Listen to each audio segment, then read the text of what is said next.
mañana llegó a Toussaint con esa claridad dorada que parecía nacer directamente de la piedra clara de sus torres, como si la arquitectura misma del ducado filtrara la noche para convertirla en oro líquido. Era una luz particular, casi sólida, que descendía por las colinas como una seda tibia, envolviendo los relieves del terreno con una suavidad que invitaba a la contemplación.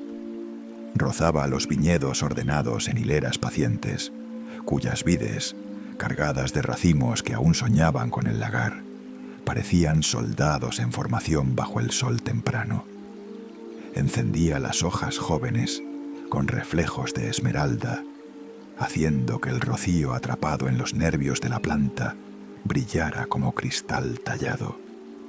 Y, al tocar los caminos de tierra blanca, levantaba un aroma suave de tomillo, uva y tierra fértil, ese perfume particular de Vauclair que prometía un día de calma y abundancia, donde el tiempo parecía transcurrir a un ritmo distinto al del resto del mundo. Un ritmo marcado por la maduración del fruto y no por la urgencia de los hombres.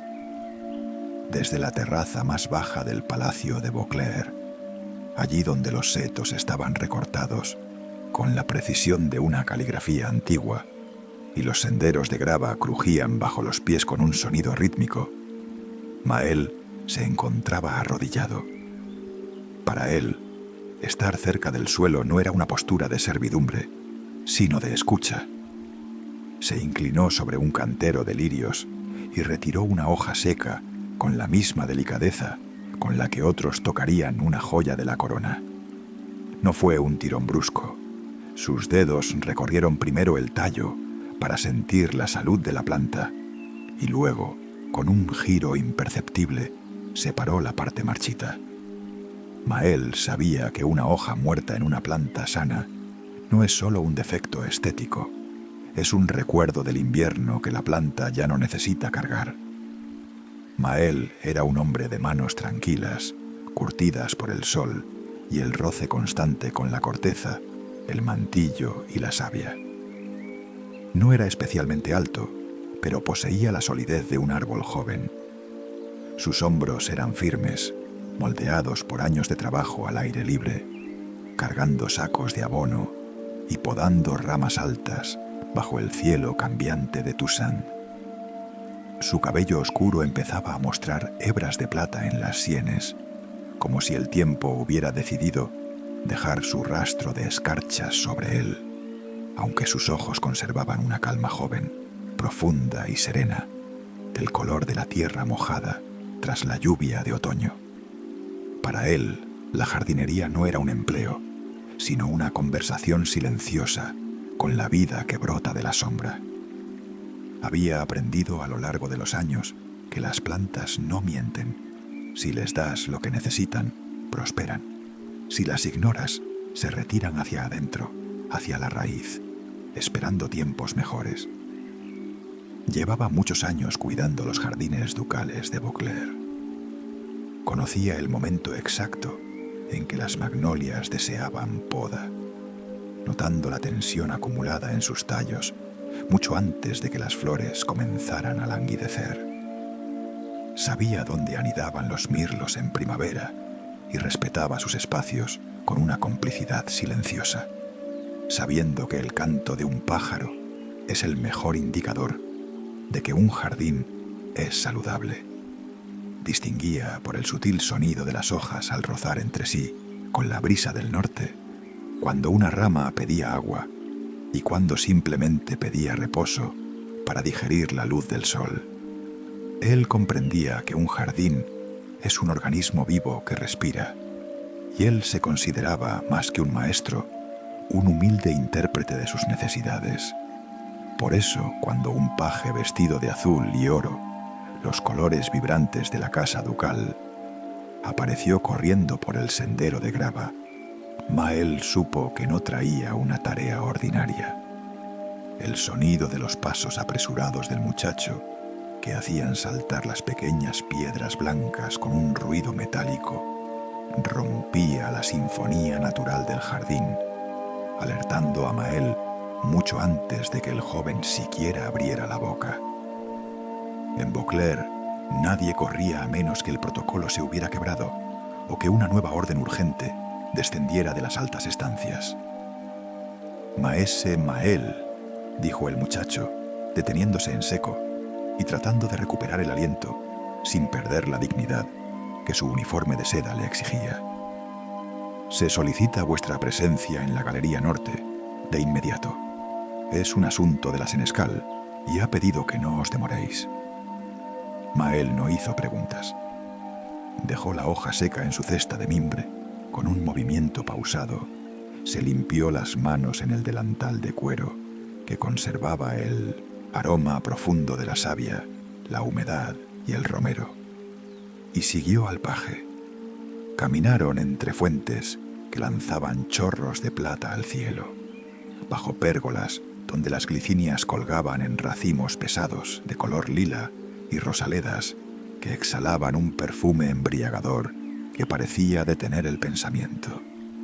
El palacio de Beauclair despertaba a su alrededor con una elegancia luminosa que a veces resultaba abrumadora. Se oían laúdes lejanos practicando baladas para el próximo banquete, risas de doncellas que asomaban por los balcones de piedra blanca y el rumor constante del agua cayendo en las tazas de mármol, un sonido que era el latido mismo de la ciudad.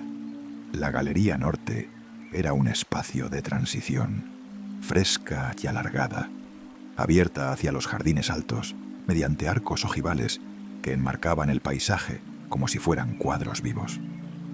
El mármol del suelo estaba siempre frío, incluso en los días más calurosos del verano. Allí esperaba la senescal del palacio, Dama Serafine. Era una mujer de porte sereno, cuya espalda siempre parecía una línea recta perfecta, trazada por un arquitecto, y cuya voz era capaz de ordenar una guerra o un desayuno con la misma precisión cortante y educada. Serafine no era una mujer que malgastara palabras.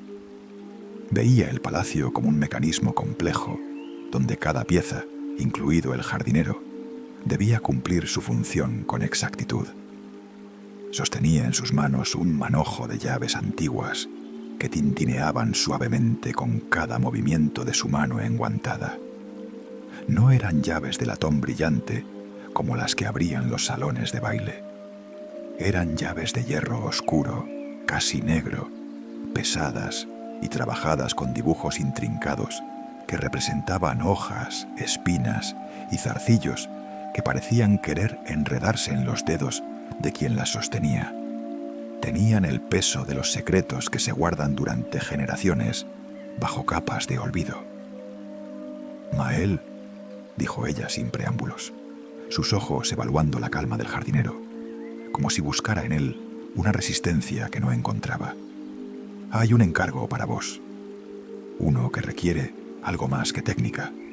Requiere esa extraña paciencia que solo poseen los que trabajan con lo que no puede hablar». Le mostró las llaves. En la ladera oriental, más allá del viejo estanque de cisnes y de los límites que los visitantes suelen frecuentar, existe un invernadero cerrado desde hace décadas. Los registros de la ciudad son confusos al respecto. Parece que el lugar simplemente dejó de figurar en los informes de mantenimiento hace 40 años. Nadie se ocupa ya de él. El cristal se ha vuelto opaco y el hierro se ha entregado al óxido. Sin embargo, la duquesa desea recuperarlo antes del Festival de la Cosecha. Quiere que vuelva a ser el orgullo de la ladera, un refugio de belleza para la corte. Mael aceptó las llaves con ambas manos, sintiendo el frío del metal antiguo contra sus palmas curtidas. Eran 3 llaves, una grande para las puertas dobles, una mediana de forma extraña y una pequeña que apenas parecía una llave. «¿Por qué se cerró, señora?», preguntó Mael con voz baja. En un lugar tan vibrante como Beauclair, donde cada rincón es celebrado, el abandono absoluto siempre escondía una razón profunda, una cicatriz en el mapa del ducado. Serafine alzó apenas un hombro, un gesto inusual en ella que denotaba una sombra de duda o quizás un respeto por un pasado que no le pertenecía. Unos dicen que por simple abandono, tras la muerte de su última cuidadora, una mujer que vino del norte. Otros hablan de nostalgia, de recuerdos que era mejor dejar bajo llave para que no dolieran a la luz del sol. En Vauclair, ambas cosas suelen parecerse tanto que es difícil distinguirlas.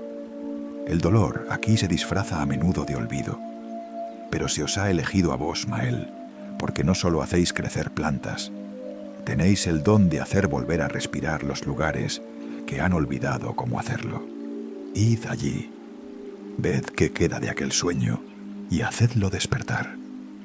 Mael inclinó la cabeza, agradecido por la confianza de la senescal, aunque sentía una extraña inquietud que no supo nombrar. Después partió con paso sereno hacia la ladera oriental. El sol seguía ascendiendo, convirtiéndose en una esfera de luz blanca, entre nubes que parecían leche batida sobre un lienzo azul infinito. El camino hasta el invernadero no era transitado por nadie.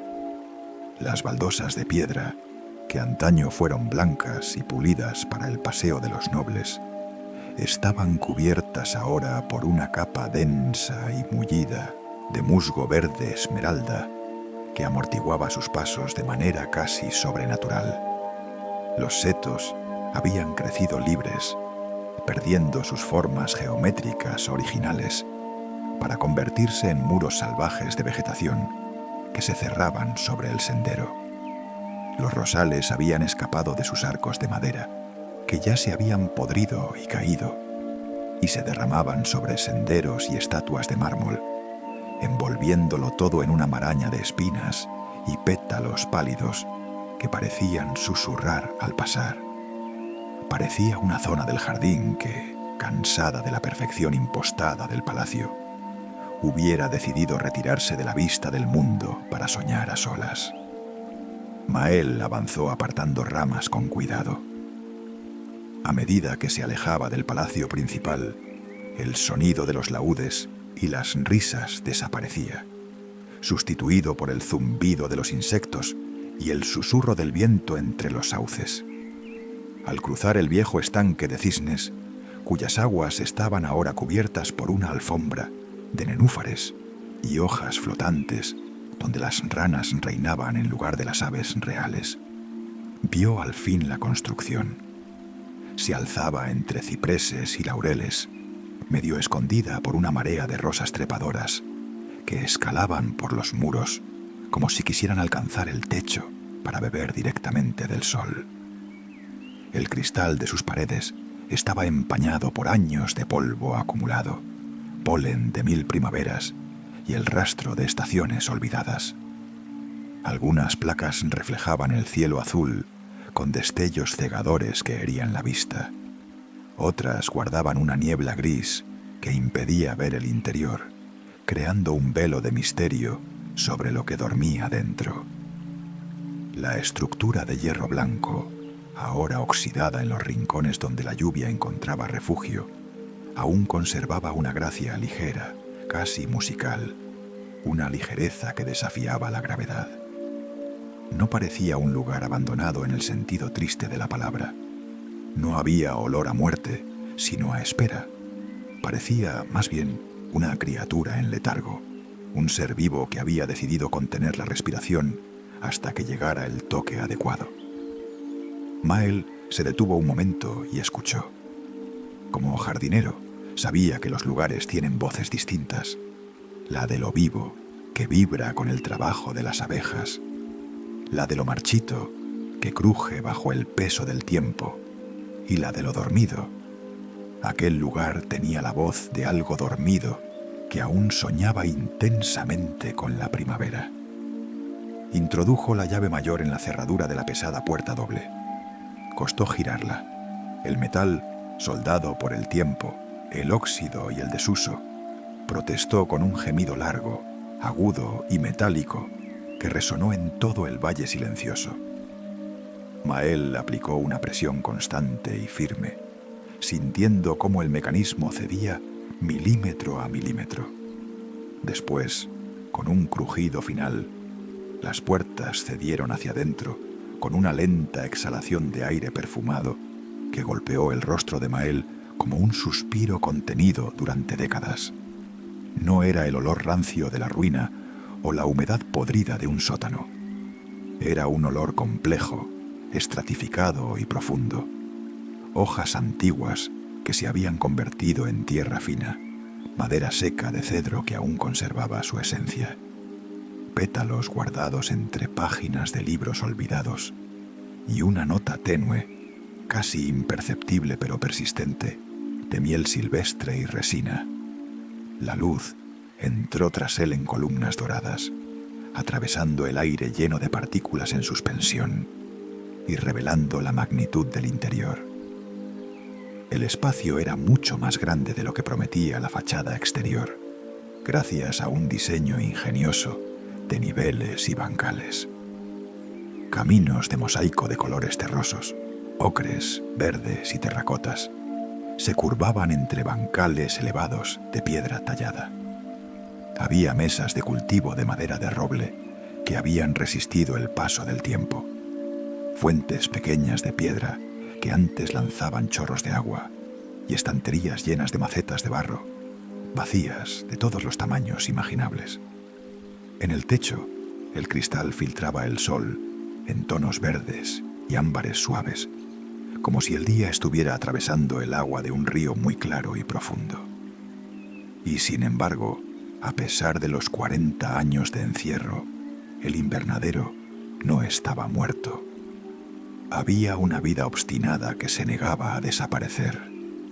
En un rincón, protegida por una placa de cristal que había quedado milagrosamente limpia, florecía una planta de hojas azules, delicadas como las alas de una mariposa. En otro, una fila de tallos plateados se mecía rítmicamente a pesar de que no soplaba viento alguno en el interior sellado. Cerca de una columna de hierro tallado con motivos de hiedra, una maceta rota albergaba unos brotes rojizos que desprendían un aroma intenso y picante a canela al ser rozados por la luz. Mael avanzó despacio, maravillado, sintiendo que cada paso era una intrusión en un santuario privado. Encontró etiquetas escritas a mano con una caligrafía elegante, firme y clara, ya desvaídas por el tiempo y la luz filtrada. Lilium ophiri, musgo de Skellish, semilla de Mahakam, flor de la arena callada, menta lunar. Al leer aquellos nombres sintió la amplitud del mundo, concentrada en una sola estancia. Tierras lejanas de las que solo había oído hablar en los mapas de la biblioteca. Puertos remotos donde el mar brama contra la piedra de los acantilados. Montañas donde la nieve nunca se retira y desiertos de dunas doradas que se mueven como el agua bajo el viento. ¿Quién había tenido la voluntad, el conocimiento y el amor para reunir todo aquello bajo un mismo techo de cristal en Toussaint? ¿Quién había sido capaz de recrear tantos climas distintos en unos pocos metros cuadrados? Llegó al centro del invernadero y vio una mesa circular de nogal oscuro, cuyas vetas brillaban bajo una capa de polvo fino que parecía polvo de estrellas. Sobre ella descansaba un cuaderno cerrado por una cinta de seda verde esmeralda, una regadera de cobre con una pátina verdosa de tiempo y una campanilla de plata que parecía esperar un toque para romper el silencio del aire estancado. El cuaderno estaba cubierto de polvo, salvo una franja limpia en el borde, como si alguien lo hubiera tocado no hacía mucho, o como si el tiempo se hubiera negado por respeto a cubrir ese rastro de memoria. Mael no sintió miedo, solo una curiosidad apacible, la misma que siente un jardinero ante una semilla desconocida de la que no sabe qué flor brotará. Desató la cinta de seda con cuidado, notando cómo la tela se deshacía un poco entre sus dedos, y abrió la primera página. La letra era elegante, clara y firme, la letra de alguien que no temía a la verdad. Si las flores callan, cuéntales algo. Ninguna raíz ama el silencio absoluto. Mael sonrió sin darse cuenta, reconociendo en esas palabras una verdad que él mismo había practicado en los jardines de Beauclerc, sin saber cómo nombrarla. Pasó la hoja siguiente. Había dibujos botánicos de una precisión asombrosa, casi anatómica. Cortes transversales de raíces, detalles de estambres y el modo en que las hojas se orientan hacia la luz.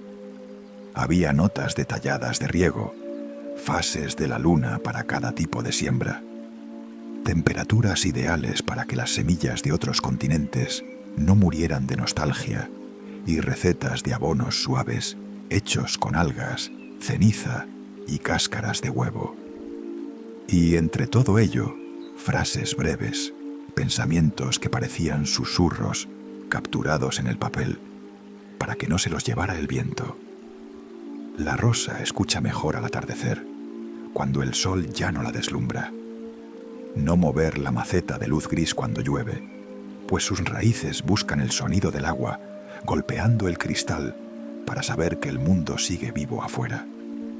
Las semillas viajan con más paciencia que los hombres, pues ellas no temen al tiempo, solo al olvido total.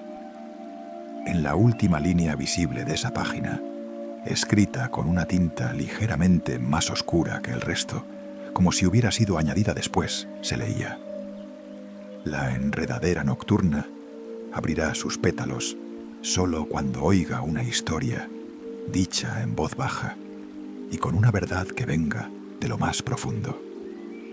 Mael levantó la vista del papel y barrió la estancia con la mirada, buscando aquella planta. No la había visto antes porque estaba oculta en la sombra más profunda. En el muro del fondo, trepando alrededor de un arco de hierro que parecía sostener todo el peso del cielo sobre el invernadero, crecía una enredadera de hojas oscuras como tinta pulida, densas, pesadas y brillantes. Sus capullos, cerrados con una firmeza obstinada que recordaba a un puño apretado, parecían pequeñas lámparas apagadas que guardaban una luz secreta en su interior. Se acercó lentamente, sintiendo que el aire se volvía más denso a medida que se aproximaba. Las hojas desprendían un perfume leve, casi imperceptible, parecido al brezo después de la lluvia en las colinas del norte. Muy lejos, en lo hondo de su memoria de niño, aquello le recordó tierras verdes, barridas por un viento marino constante, y las antiguas canciones que su abuela le tarareaba en los inviernos remotos de su infancia. Canciones de colinas huecas donde habitaban los buenos pueblos, de ciervos blancos que solo aparecen en los sueños de los justos y de manantiales que concedían descanso eterno a los viajeros cansados. Rozó una hoja con la punta de un dedo. La planta tembló apenas, un escalofrío vegetal que recorrió todo el arco de hierro. Mael miró alrededor. El invernadero entero parecía haber detenido su propia respiración para escuchar con él. El polvo dejó de flotar, las sombras se alargaron y el silencio se volvió tan denso que casi se podía tocar. Se sentó en el banco de piedra frente a la enredadera. El polvo se levantó como una pequeña nube de oro bajo la luz que caía en diagonal del techo. Apoyó el cuaderno en sus rodillas, sintiendo su peso histórico, y, sin saber muy bien por qué, comenzó a hablar en voz baja, con esa voz que usaba para calmar a los pájaros heridos o para animar a las semillas que se resistían a brotar. Contó una historia sencilla, la primera que le vino al corazón, porque era la suya propia, la de una semilla pequeña, llevada por un viento errático, desde una isla de acantilados grises y fríos hasta un valle cálido y luminoso de Toussaint, donde no conocía a nadie. Contó cómo la semilla temió inicialmente no pertenecer a aquella tierra extraña, cómo pensó que su raíz nunca encontraría alimento en un suelo tan distinto. Contó cómo las lluvias de primavera la consolaron y cómo las abejas, en sus viajes incansables, la visitaron con noticias de otros jardines lejanos. Contó cómo, al fin, tras mucho tiempo de duda y soledad, la semilla comprendió que las raíces no preguntan de dónde vienes, ni qué lengua hablas, sino si estás dispuesto a crecer, a hundirte en la tierra y a ofrecer tu sombra a todo aquel que pase por debajo con el corazón cansado. Mientras hablaba, el aire en el invernadero se volvió más fresco, más vivo. Uno de los capullos oscuros se movió. Un pétalo se desprendió del centro con un sonido casi inaudible. Luego otro, y otro más, abriéndose con una lentitud ceremonial. Los pétalos eran de un azul profundo, casi negro, pero estaban salpicados de motas plateadas que brillaban con una luz propia, como estrellas reflejadas sobre el agua quieta de un lago en una noche sin luna. En el centro de la flor, una luz tenue, viva y serena, comenzó a pulsar suavemente, iluminando la penumbra del rincón. Mael guardó silencio, asombrado por el milagro que acababa de convocar. El invernadero entero exhaló un aroma nuevo, dulce y claro, como la mezcla de jazmín, tierra recién lavada y cielo despejado tras una tormenta.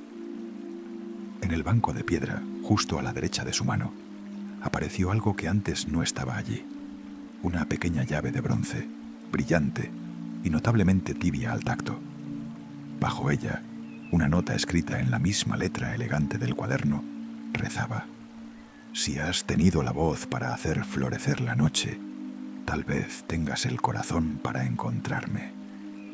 Mael leyó la frase 2 veces, sintiendo cómo el misterio de Lady Eira y el astrónomo Oberón se enredaba con su propio destino.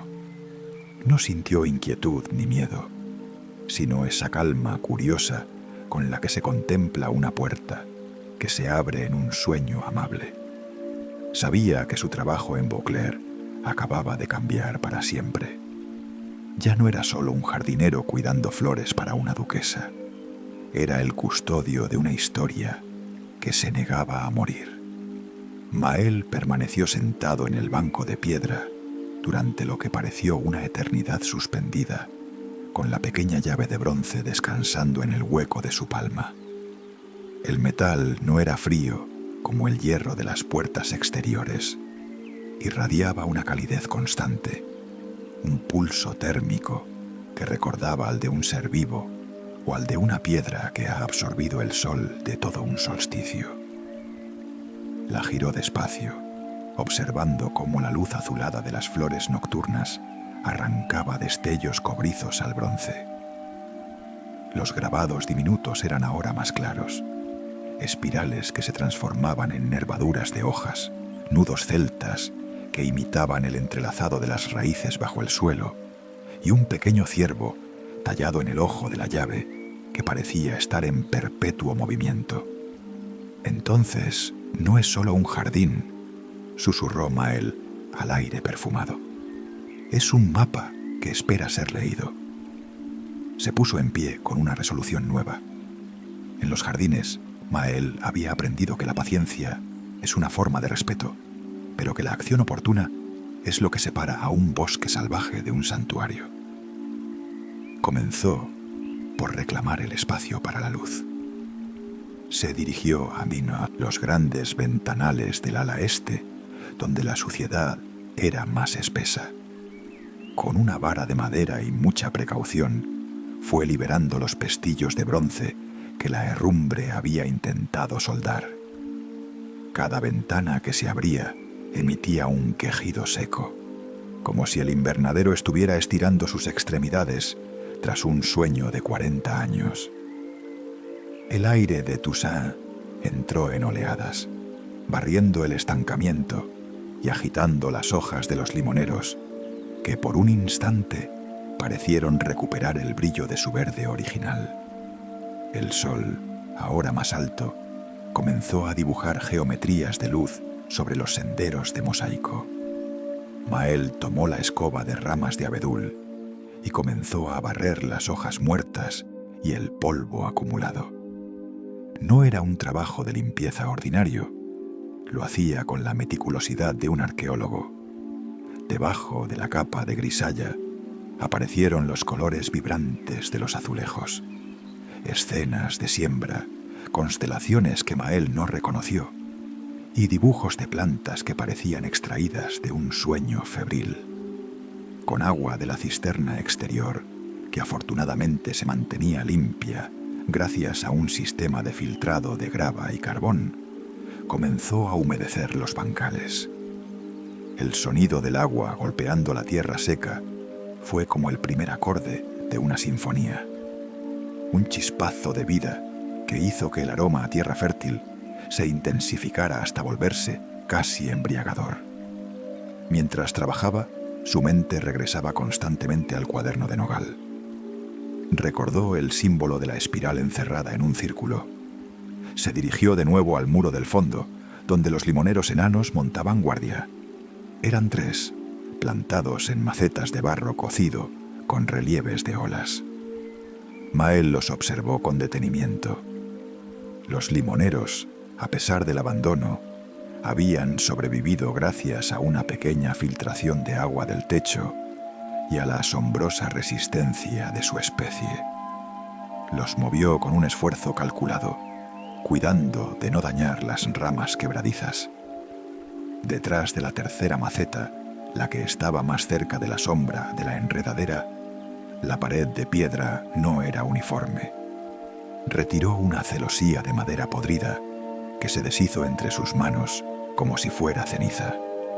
Allí, incrustada en el sillar, había una placa de bronce circular con la espiral grabada en relieve.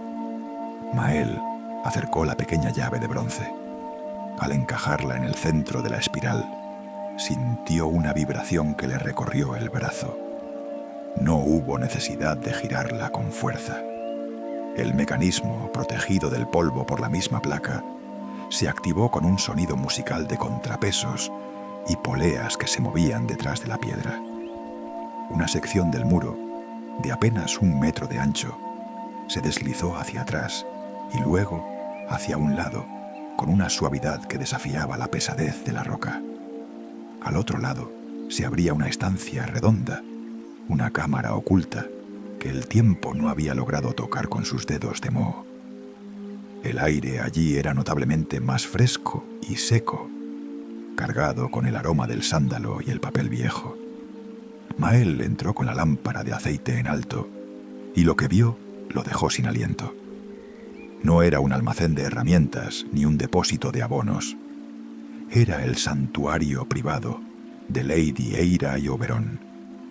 Estanterías curvas de madera de caoba cubrían las paredes de suelo a techo, repletas de volúmenes encuadernados en cueros de colores profundos, rojos de sangre de toro, verdes de bosque y azules de medianoche. Había tubos de cuero que contenían mapas de cielos y tierras lejanas, cajas de madera con incrustaciones de nácar que guardaban semillas clasificadas con una precisión obsesiva, y frascos de cristal soplado que contenían aceites esenciales cuyo color no se había desvanecido. En el centro de la estancia, sobre una alfombra de lana tejida con motivos de nudos infinitos, había una mesa de roble con 2 sillones de terciopelo enfrentados. Sobre la mesa, una taza de porcelana fina descansaba junto a una pluma de ganso y un tintero de cristal cuya tinta se había convertido en un residuo seco y brillante. Parecía que los ocupantes de la habitación se hubieran levantado hacía apenas unos minutos para dar un paseo por el jardín, dejando tras de sí la estela de una conversación inconclusa. Mael se acercó a la pared principal, donde colgaba un retrato ovalado en un marco de plata repujada. La mujer del cuadro tenía una belleza que no residía en la juventud, sino en la profundidad de su mirada. Lady Eira Baraster lo observaba con unos ojos grises que parecían cambiar de tono según la luz de la lámpara de 1910. Mael.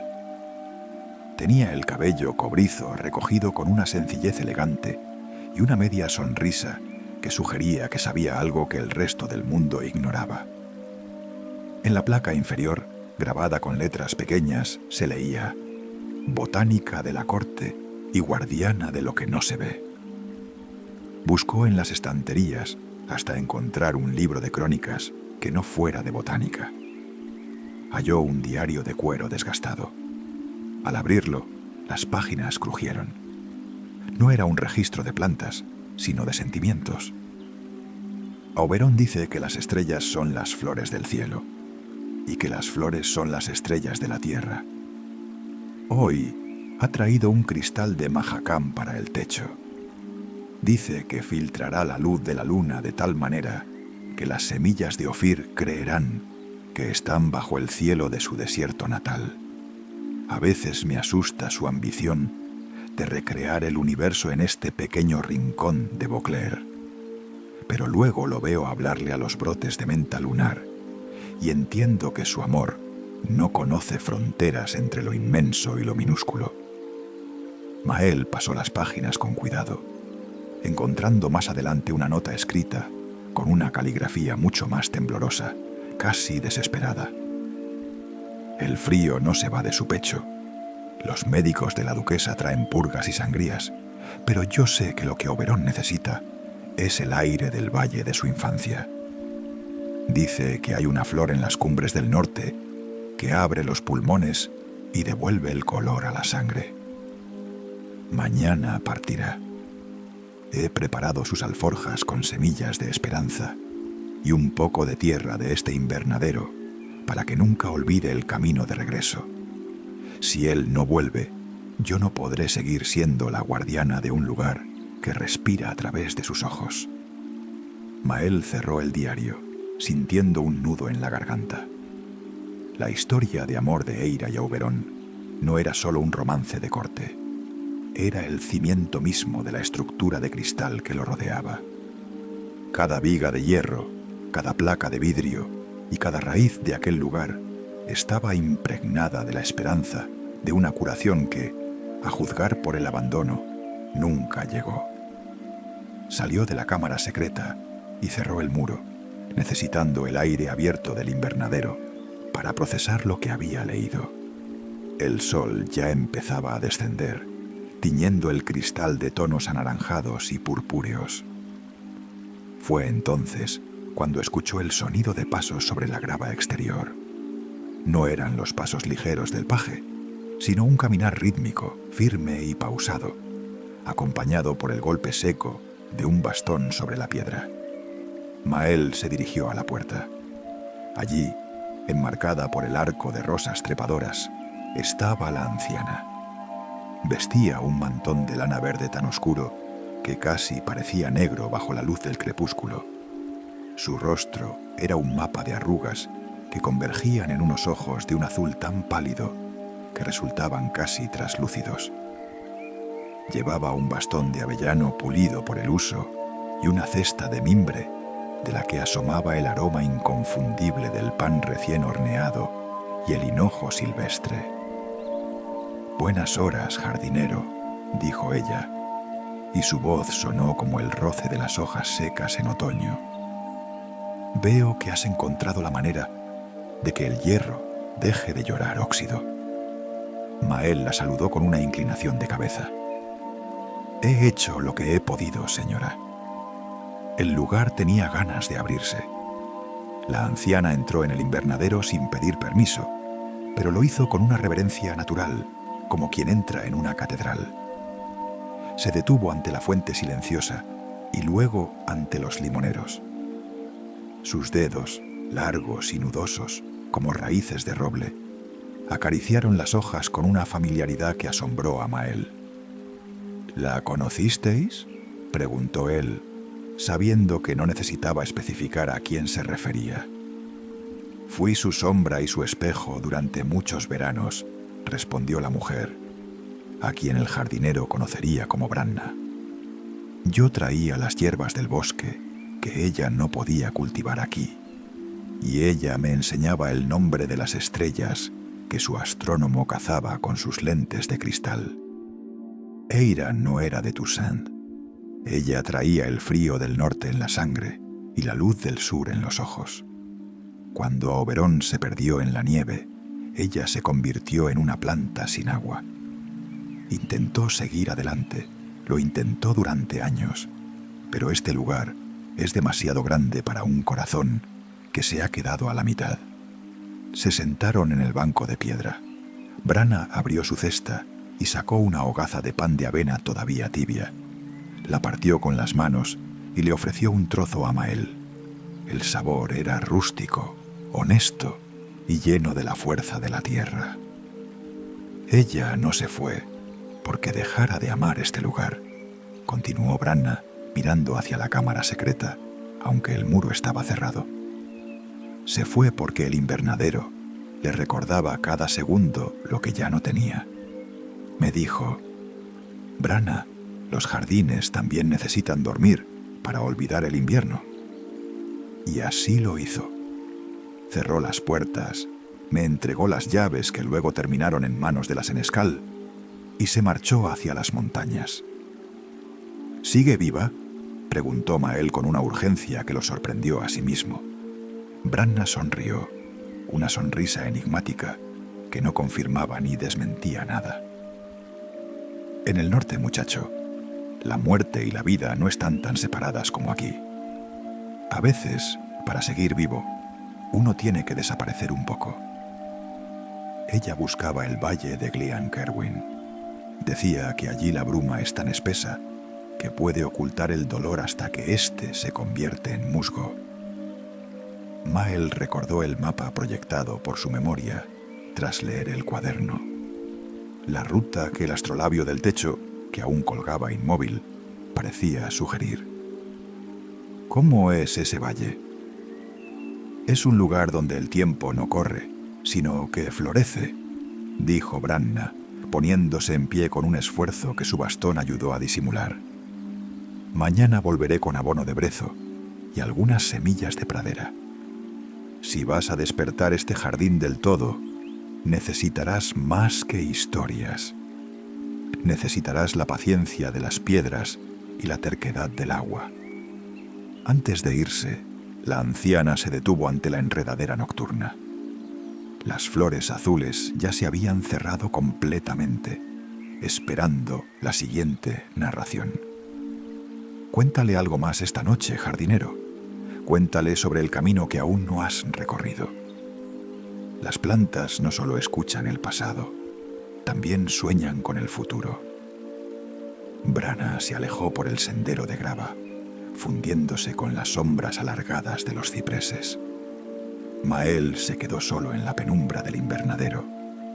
Encendió una pequeña lámpara y la colocó sobre la mesa de nogal. El silencio era absoluto, pero ya no era un silencio de vacío, sino de expectación. Se sentó frente a la enredadera y tras un largo momento de reflexión, comenzó a hablar. No contó una historia de su infancia, ni un cuento de hadas. Habló de sus dudas, del miedo que sentía ante la magnitud de la tarea que Serafín le había encomendado, y de la extraña conexión que sentía con una mujer que había desaparecido antes de que él naciera. Habló de cómo el jardín parecía estar dictándole sus propios pasos. Mientras hablaba, una vibración casi imperceptible recorrió el techo de cristal. Muy arriba, entre las vigas de hierro que sostenían la cúpula, algo comenzó a girar. Un sonido de engranajes perfectamente aceitados, un clic, clic, clic musical que rompió la calma de la noche.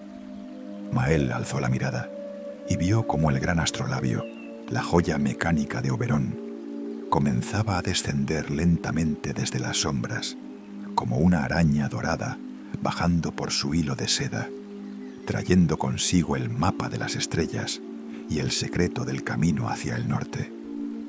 El invernadero no solo estaba respirando, estaba empezando a moverse hacia su destino. Mael alzó la mirada sintiendo un leve escalofrío que no nacía del frescor de la noche, sino de un asombro tan puro que parecía ensancharle el pecho. Allí arriba, en la cúpula que coronaba el invernadero, el silencio de décadas se había roto con una delicadeza técnica sobrecogedora. Entre las vigas de hierro forjado, ocultas hasta entonces por una pátina de sombra, polvo y telarañas secas que colgaban como jirones de nubes olvidadas, descendía un artefacto de latón pulido, cristal soplado y plata. Lo hacía con una lentitud casi litúrgica, una ceremonia de ingeniería suspendida de cadenas de eslabones tan finos que apenas emitían un susurro metálico al deslizarse. No era un objeto estático. Conforme bajaba, sus piezas comenzaban a interactuar en una danza de engranajes silenciosos. Grandes aros concéntricos, grabados con las constelaciones del hemisferio norte, giraban en sentidos opuestos. Pequeñas lunas de porcelana esmaltada reflejaban la luz de la lámpara de Mael, y estrellas de plata, suspendidas en varillas de una finura inverosímil, vibraban con cada movimiento. Era un astrolabio mecánico de dimensiones monumentales, una obra que habitaba la frontera difusa entre la astronomía, la relojería y el arte botánico. Conforme el artefacto bajaba, la lámpara central del invernadero proyectaba destellos dorados que bailaban por todo el recinto, rebotando en los cristales y haciendo que las plantas parecieran bañadas por una lluvia de luz líquida. El mecanismo se detuvo con un suspiro de metal exactamente sobre la mesa circular de nogal, quedando a la altura de los ojos de Mael, como si estuviera invitándolo a una conversación privada. Las flores nocturnas, como si reconocieran al objeto que las había vigilado desde las alturas durante 40 años, brillaron con una intensidad renovada. Su luz azul eléctrica se volvió más profunda, casi pulsante, bañando el latón del astrolabio en tonos de medianoche. Mael se acercó, conteniendo el aliento, temiendo que un movimiento brusco pudiera romper el encanto. En la base del cilindro central del mecanismo, semioculta tras un relieve que imitaba hojas de hiedra entrelazadas, encontró una ranura del tamaño exacto de la pequeña llave de bronce. En ese momento, Mael comprendió que Oberon no solo había sido un astrónomo, había sido un tejedor de esferas. Había diseñado aquel lugar para que solo pudiera ser despertado por alguien que poseyera tanto la llave física como la llave espiritual, la capacidad de hablarle a la vida que otros daban por muerta. «Todo jardín tiene su manera de pedir paciencia», murmuró Mael, recordando las notas del cuaderno. «Y toda estrella tiene su momento exacto para dejarse ver». Introdujo la llave en la ranura. No hubo resistencia. Al girarla, oyó un clic musical, seguido de un murmullo de contrapesos que recordaba el sonido de las olas del mar rompiendo contra una orilla lejana. Los aros del astrolabio comenzaron a girar con una velocidad nueva y de repente el techo del invernadero se transformó. Mediante un sistema ingenioso de lentes y espejos ocultos en el corazón del artefacto, un mapa luminoso se proyectó sobre el cristal superior. No era un mapa estelar común para la navegación de los barcos en alta mar. Era una cartografía terrestre trazada con la lógica del cielo. Líneas de luz tan finas como hilos de seda unían las constelaciones con puntos geográficos reales en el suelo. Mael observó, boquiabierto, cómo los nombres de las ciudades y reinos se materializaban sobre el cristal. Novigrado, con sus muelles que nunca duermen. Las islas de Skellige, rodeadas de un mar de luces blancas. Las dunas infinitas de Ophir y las fortalezas de piedra de Mahakam. Beauclair brillaba en el centro como un punto esmeralda, el corazón desde el cual partían todas las rutas. Pero lo que atrajo la mirada de Mael fue una zona hacia el norte, donde las montañas parecían devorar el mapa. Allí, las letras no eran de luz blanca, sino de una niebla azulada y vibrante que parecía moverse sobre el cristal. El nombre surgió con una claridad mística: Glenn Caerwyn. El nombre le resultó extraño al oído, pero su corazón lo acogió con una familiaridad inquietante, como una melodía que se cree olvidada, pero que el cuerpo empieza a tararear antes de que la mente la reconozca. Sabía que procedía de las lenguas antiguas de las tierras septentrionales, lenguas que hablaban de la bruma, de los espíritus de la madera y de la sangre de la tierra. Valle de algo blanco o bendito, pensó, dejando que el significado fluyera por su mente. En la base del astrolabio, un compartimento secreto se abrió con un chasquido seco. Dentro, envuelto en un paño de lino que conservaba el aroma del sándalo, había un pergamino enrollado y atado con un hilo de seda verde. Mael lo tomó con dedos temblorosos. La caligrafía era sin duda la de Lady Eira, pero escrita con una urgencia que no aparecía en sus diarios de cultivo. Si alguna vez el hierro vuelve a cantar y el invernadero despierta de su letargo de sombras, seguid la ruta que marca la estrella del ciervo. Allí donde el valle bebe la bruma del alba y el agua no tiene memoria de la sal, hallaréis la respuesta que yo no supe esperar. No busquéis un final, pues en los jardines nada termina. Buscad la continuidad de lo que sembramos con verdad. Eira. Mael permaneció en silencio, sintiendo cómo el peso de una responsabilidad ancestral se asentaba sobre sus hombros. Ya no era solo el jardinero de la duquesa, encargado de que las flores lucieran bonitas para los banquetes. Era el eslabón de una cadena que unía el pasado con un futuro que aún no se había escrito. La invitación de Eira, lanzada a través del tiempo, lo llamaba a abandonar la seguridad de sus parterres conocidos para internarse en lo desconocido.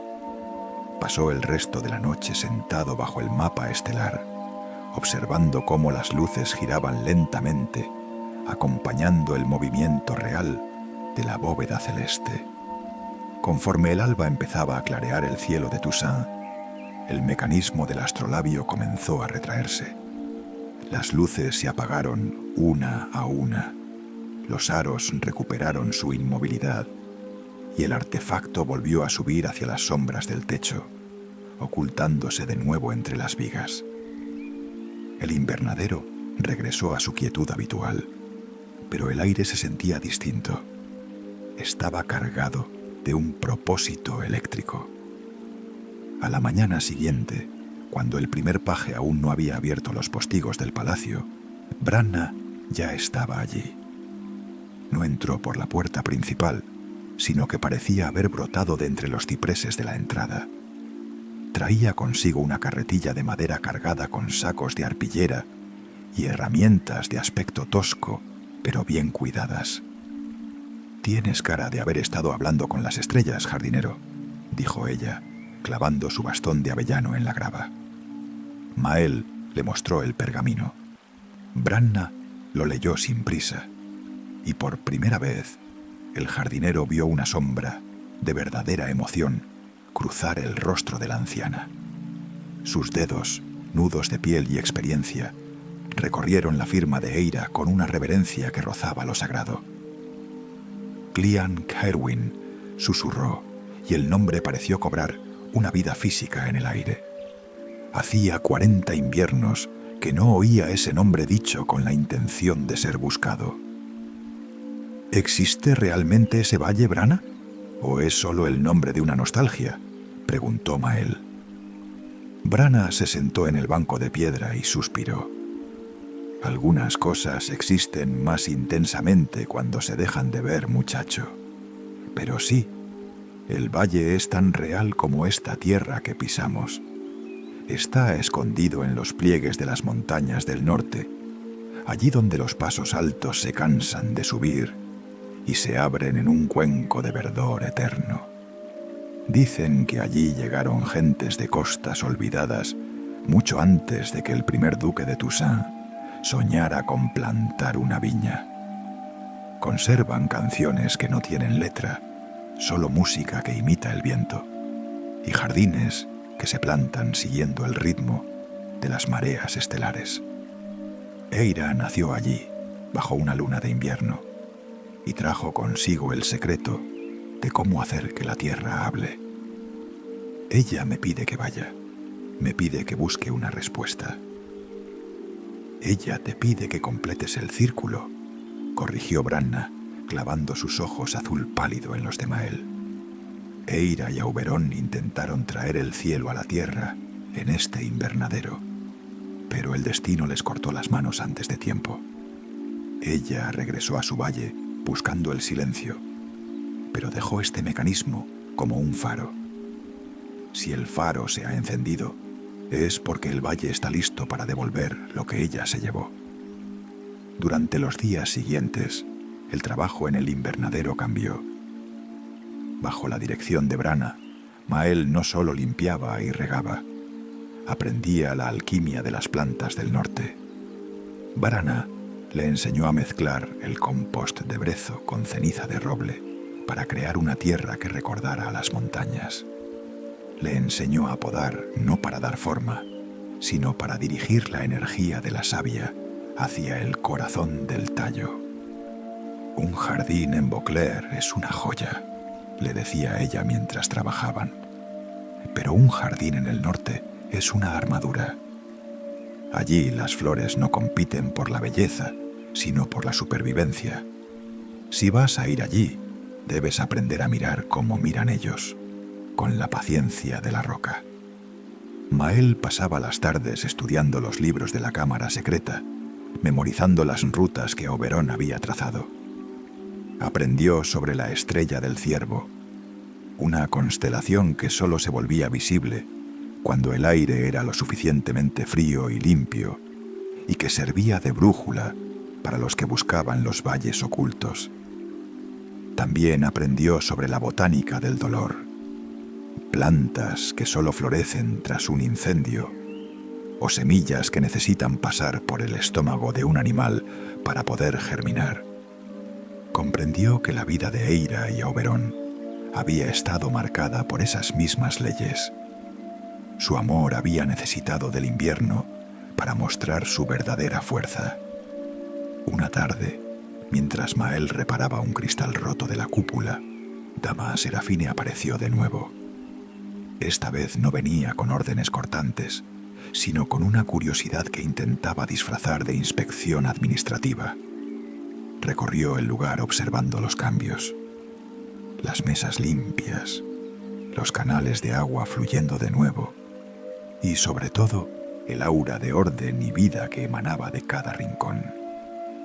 La duquesa ha oído rumores de que el invernadero de la ladera oriental ha empezado a emitir luces nocturnas, dijo Serafín, deteniéndose ante un bancal de menta lunar. Los músicos del palacio dicen que el aire aquí suena distinto. Es solo el viento en los cristales, señora, respondió Mael desde la escalera. Serafine lo miró con una ceja levantada. No me mintáis, Mael. Conozco este palacio mejor que nadie y sé cuándo un lugar ha dejado de ser un edificio para convertirse en algo más. Habéis encontrado algo, ¿verdad? Algo que pertenecía a Lady Eira. Mael descendió de la escalera y le mostró el pergamino. Serafine lo leyó en silencio. El jardinero notó cómo la rigidez de la senescal se quebraba por un momento. Lady Eira fue una mujer extraordinaria, comentó Serafine con un tono de voz inusualmente suave. Ella salvó a mi madre de unas fiebres que ningún médico sabía tratar, usando solo unas raíces que cultivaba en este mismo rincón. Cuando se marchó, Beauclair perdió un poco de su alma. Si ella os pide que vayáis a buscarla, o a buscar lo que dejó pendiente, yo no seré quien os detenga.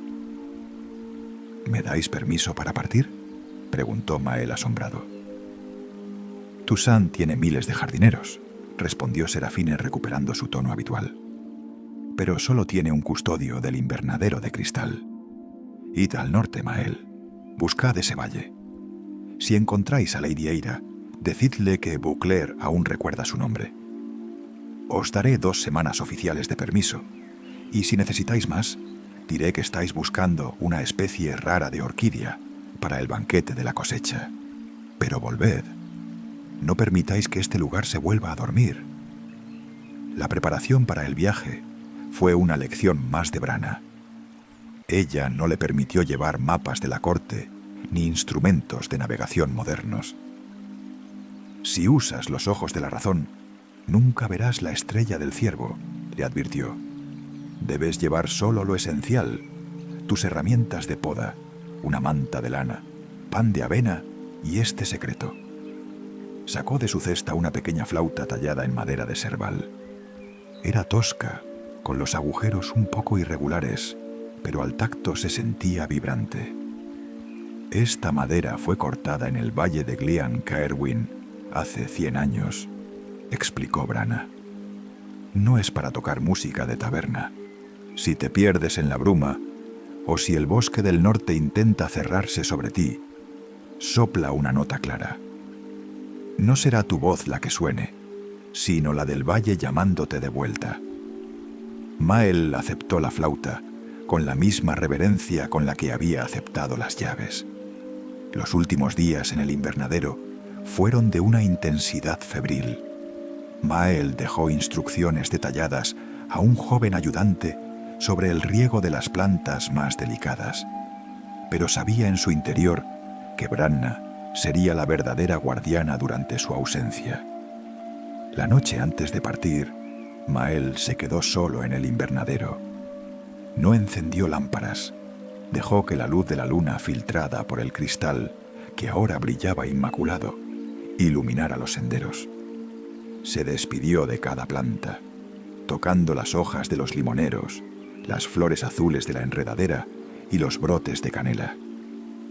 Se sintió como un árbol cuyas raíces se han vuelto de repente demasiado largas para su maceta y necesita ser trasplantado. Al alba, con la primera luz grisácea acariciando las torres de Beauclerc, Mael cargó su mula. Llevaba alforjas sencillas y el corazón lleno de una incertidumbre que, curiosamente, no le causaba ansiedad, sino una extraña forma de alegría. Branagh lo acompañó hasta el límite de la ladera oriental, donde el jardín se fundía con el bosque salvaje.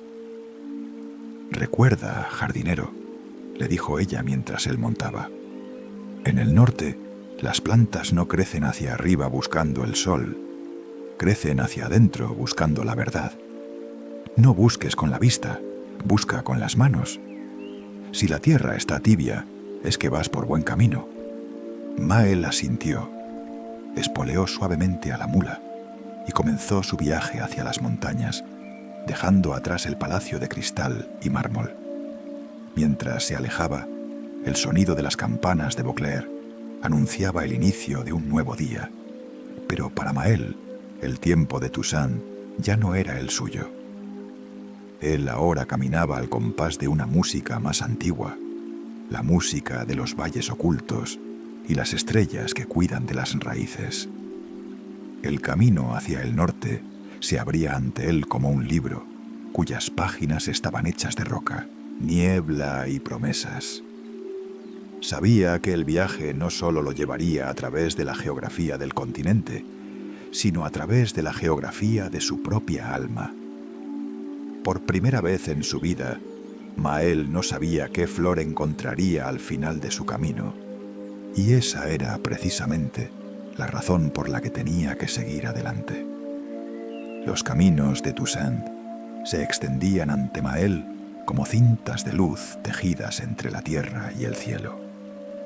Durante los primeros días de su partida, el paisaje fue un recordatorio constante de por qué los poetas llamaban a aquella tierra el jardín del mundo. Avanzó entre viñas interminables, donde los racimos de uva, pesados y cubiertos de un polvillo azulado que los viticultores llamaban la flor del vino, colgaban como promesas de un banquete eterno. El sol de la mañana golpeaba las paredes encaladas de las granjas, haciendo que la cal brillara con una blancura tan pura que obligaba a Mael a cubrirse los ojos con la mano.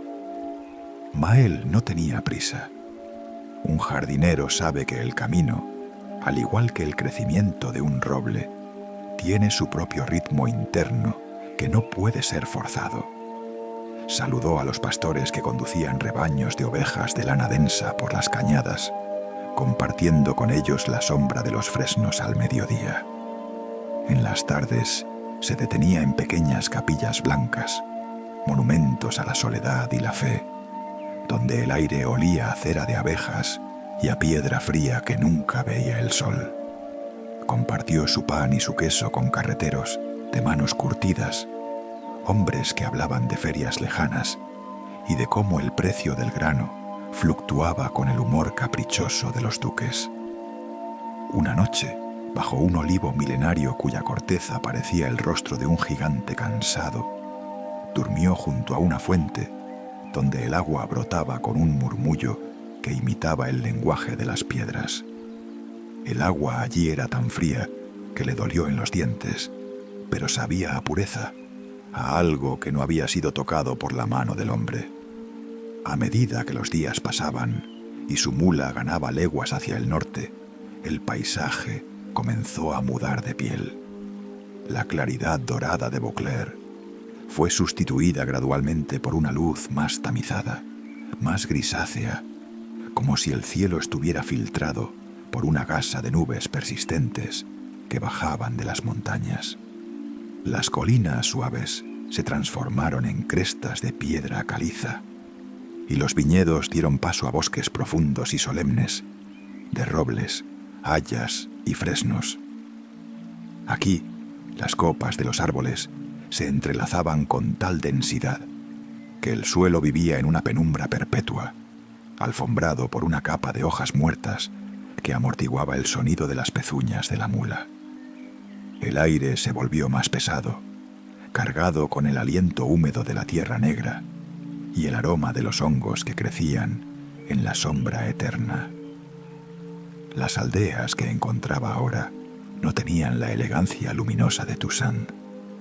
Eran asentamientos de muros gruesos, de piedra bruta, y ventanas pequeñas como ojos sospechosos, construidos para resistir inviernos que Mael solo conocía por los relatos de los libros de botánica. La gente allí vestía lanas oscuras y sus rostros estaban marcados por una gravedad antigua, una dureza tallada por el viento del norte. Las canciones que escapaban de las tabernas al anochecer no hablaban de amores corteses o justas de caballeros. Hablaban de hombres perdidos en la nieve, de dioses que habitaban en el fondo de los lagos y de la paciencia necesaria para sobrevivir a la oscuridad. Mael se sentía un forastero, pero no un extraño. Había algo en la severidad de aquel paisaje que resonaba con la parte de su alma que prefería la raíz a la flor. En la cuarta tarde de su travesía, el camino simplemente se disolvió. Mael llegó a un claro donde 3 senderos se internaban en el corazón de un bosque que parecía no tener fin ni principio.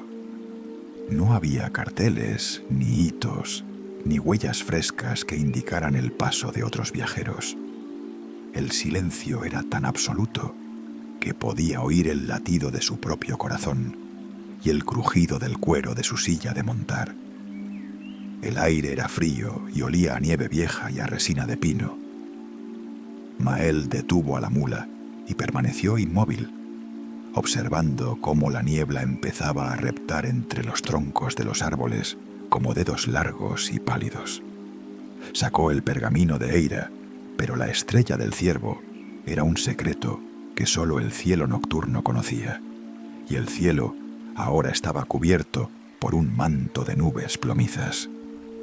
En ese momento de duda, Recordó la pequeña flauta de madera de Serval que Branna le había entregado en el puente de Beauclerc. La extrajo del bolsillo, sintiendo el tacto cálido y vibrante de la madera pulida por las manos de la anciana. Se la llevó a los labios y, sin saber qué nota buscar, simplemente cerró los ojos y sopló con suavidad, dejando que su intención guiara el aire. El sonido fue humilde, una nota solitaria, pura y cristalina, que vibró en el aire estancado del bosque. Pareció una imprudencia, un ruido minúsculo en una catedral de árboles milenarios. Sin embargo, antes de que el eco se extinguiera, algo respondió desde lo hondo de la espesura. No fue una voz humana, ni el eco de otro instrumento, sino un sonido rítmico y metálico, el golpe de pezuñas golpeando las piedras con una precisión musical. De entre los jirones de bruma que flotaban entre los troncos, emergió el ciervo blanco. No era un animal común, ni siquiera para los estándares de los bosques mágicos. Su pelaje era de una blancura tan absoluta que parecía emitir una luz propia, un destello lunar en mitad de la tarde gris. Sus astas no eran de hueso áspero, brillaban como si hubieran sido talladas en avellano antiguo y pulidas por las manos de un artesano invisible durante siglos. El ciervo se detuvo a pocos metros de Mael. No había rastro de miedo en sus ojos oscuros, que desbordaban una serenidad que parecía abarcar la historia de todas las montañas. El animal exhaló un vaho blanco, observó al jardinero como si evaluara la pureza de su alma a través de su mirada, y luego, con un giro elegante de su cuello, echó a andar por el sendero central, el que parecía más oscuro y cerrado. La mula, que normalmente se habría encabritado ante la presencia de un animal salvaje, agachó la cabeza en señal de una sumisión ancestral y comenzó a seguir al ciervo blanco, sin que Mael tuviera que tocar las riendas. El jardinero se dejó llevar, sintiendo que cruzaba una frontera invisible entre el mundo de los mapas y el mundo de las leyendas.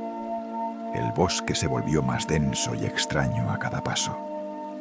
Los helechos eran tan altos que rozaban los hombros de Mael, dejando un rastro de rocío helado en su capa de viaje. El olor a musgo viejo, a resina y a corteza empapada era tan intenso que resultaba casi embriagador, un perfume que parecía adormecer los sentidos y despertar la intuición. El tiempo pareció perder su significado lineal. Mael no sabía si habían pasado minutos, horas o días mientras seguían la estela blanca del ciervo, que se movía como un fantasma entre las sombras. De vez en cuando, el animal se detenía en un recodo del camino. Esperaba a que la mula acortara la distancia y luego reanudaba la marcha, siempre ascendiendo, hacia donde el aire se volvía más delgado, más frío y más puro. Finalmente, cuando la luz del día ya se desvanecía en un crepúsculo violeta, el bosque se abrió como una cortina de terciopelo que se descorre. Mael contuvo el aliento y su corazón dio un vuelco. Ante él se extendía un valle que desafiaba toda descripción geográfica. Era un cuenco perfecto, protegido por montañas de granito, que se elevaban como centinelas hacia las nubes, sus cumbres cubiertas de una nieve perpetua que reflejaba los últimos rayos del sol. El valle estaba sumergido en una bruma clara, una niebla de plata que el sol poniente transformaba en un océano de oro pálido y luz etérea. Arroyos de agua cristalina serpenteaban por prados de un verde que Mael no creía posible, un color que vibraba con una vida propia, una saturación que parecía nacer del interior de la misma tierra. En las laderas vio huertos perfectamente escalonados, donde los árboles frutales crecían con una salud insultante, círculos de piedras antiguas que marcaban zonas de un poder olvidado y pequeñas casas de piedra con techos de pizarra oscura que parecían haber brotado de la tierra como setas milenarias. Era Glen Cærwyn, el valle de la memoria y la bruma. El ciervo blanco llegó al límite del sendero que descendía hacia el valle. Bajó la cabeza en una reverencia silenciosa que Mael sintió en lo más profundo de su ser, y con la misma naturalidad con la que había aparecido, se desvaneció entre los jirones de niebla, dejando tras de sí solo el aroma a menta silvestre. Mael desmontó de la mula, sintiendo que sus pies tocaban un suelo que vibraba con una energía sutil. El aire allí olía a lluvia reciente, a flores que no conocía y a algo que su corazón reconoció de inmediato como verdad. Desde el centro del valle, el sonido de una campana de bronce comenzó a subir por las laderas.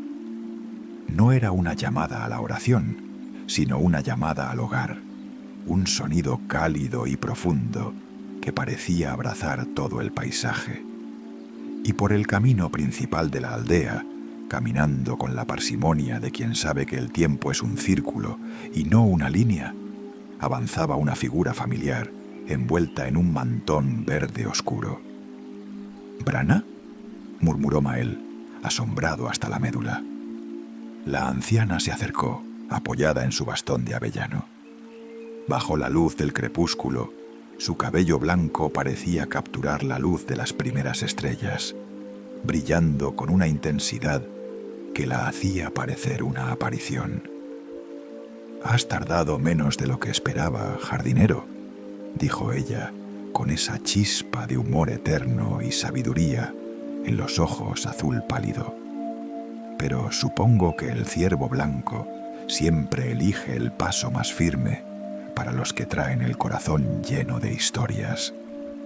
«¿Cómo habéis llegado aquí antes que yo, Brana?», preguntó Mael, incapaz de comprender cómo la anciana podía haberle aventajado en un viaje de tantos días.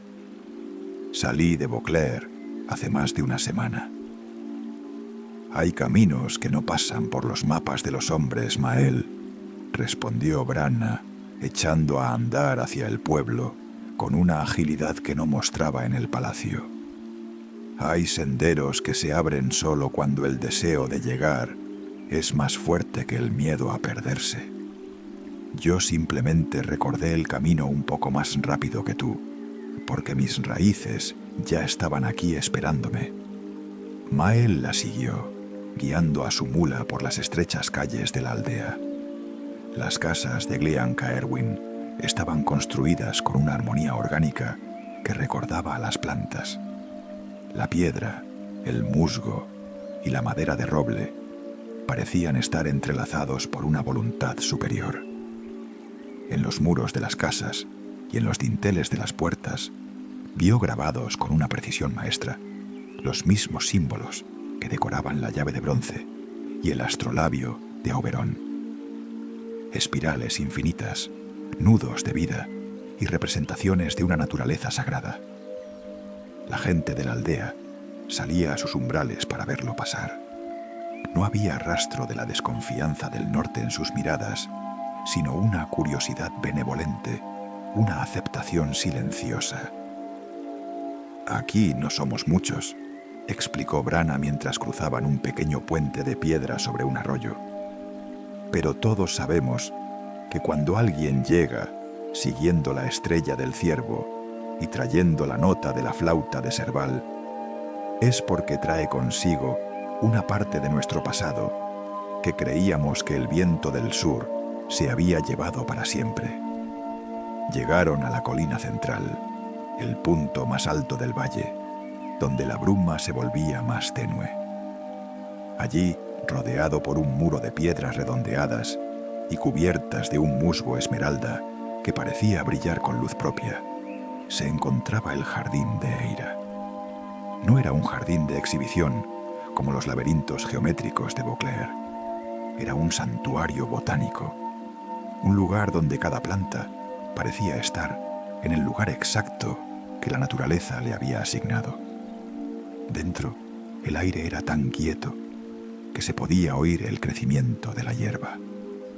Había senderos de grava blanca que reflejaban la luz de la luna, parterres llenos de hierbas medicinales, de aromas complejos, y estanques de agua tan inmóvil que parecían agujeros negros en la tierra, reflejando las estrellas con una nitidez absoluta.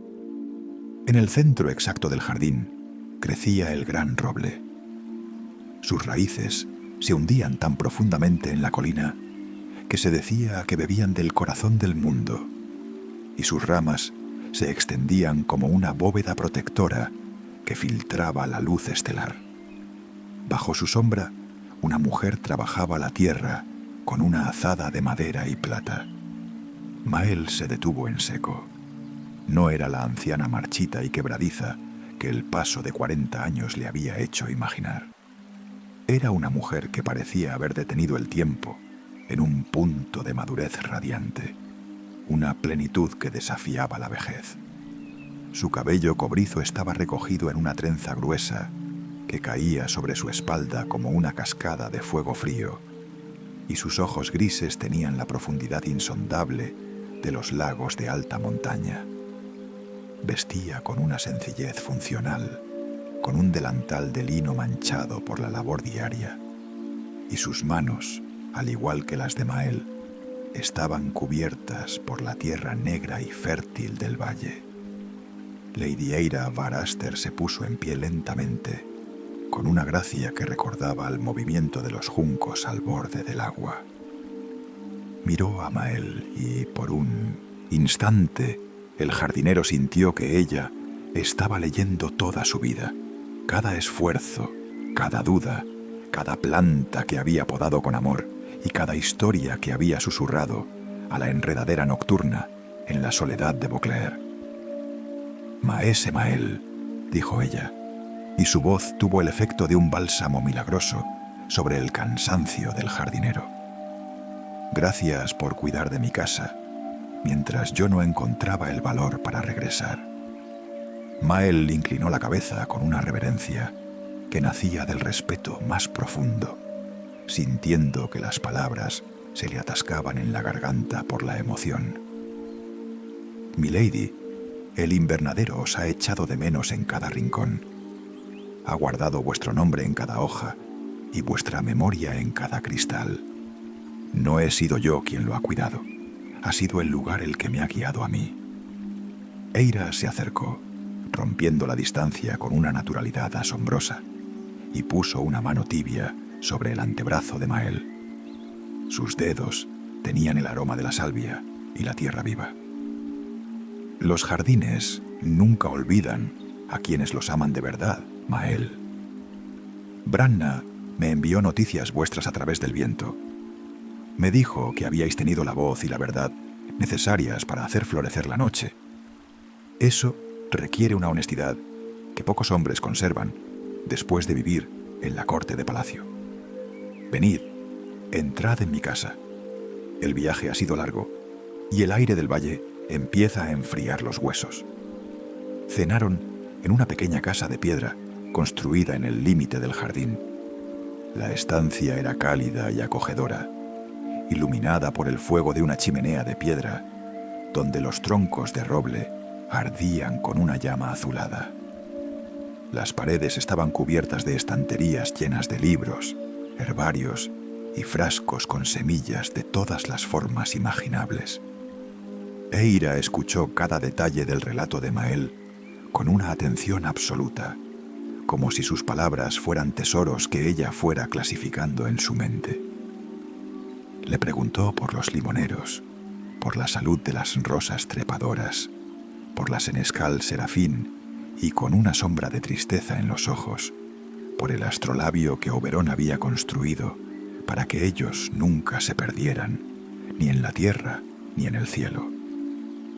Auberon siempre creyó que el cielo y la tierra eran dos páginas del mismo libro, escritas por el mismo autor, dijo Eira mientras servía un té de hierbas que olía a pradera estival.